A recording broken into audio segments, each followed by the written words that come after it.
Nina Teicholz brings a critical perspective to the challenges in nutrition science and policy. She highlights the struggle against entrenched institutional views, where the adoption of certain dietary guidelines makes deviation incredibly difficult. The incredible institutional entrenchment that happens when you adopt a certain view, right? It's so hard to reverse out of that particular chosen line of thinking. It becomes almost impossible. In her view, science should be self-correcting and adaptable, but institutions often resist change to maintain public trust.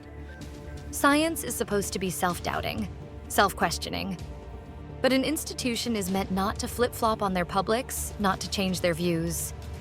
Teicholz's skepticism towards government-led nutrition programs stems from historical missteps, causing her to rethink the reliance on expert advice. It's made me much more cautious about how much I want our government to do.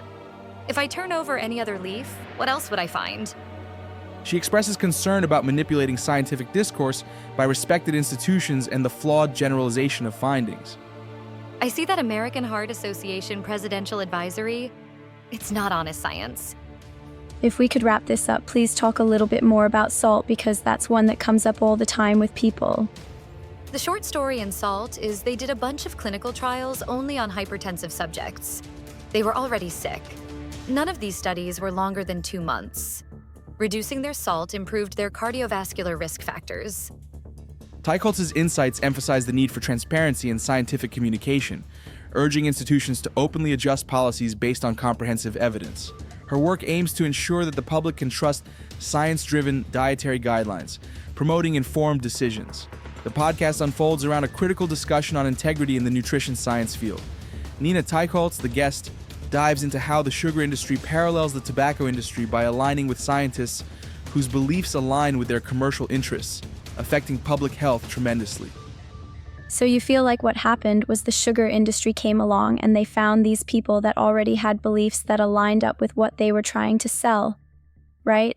So maybe they weren't even so corrupt. I mean, I'm not saying that, there are no angels. But we shouldn't expect corporations to be angels.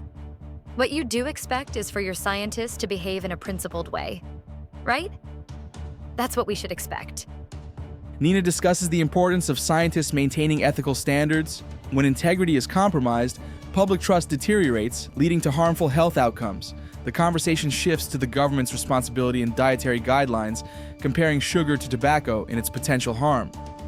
There are people who say, they believe sugar is like tobacco. If you eat it, if you eat a lot of sugar, you are much more likely to get diabetes and heart disease.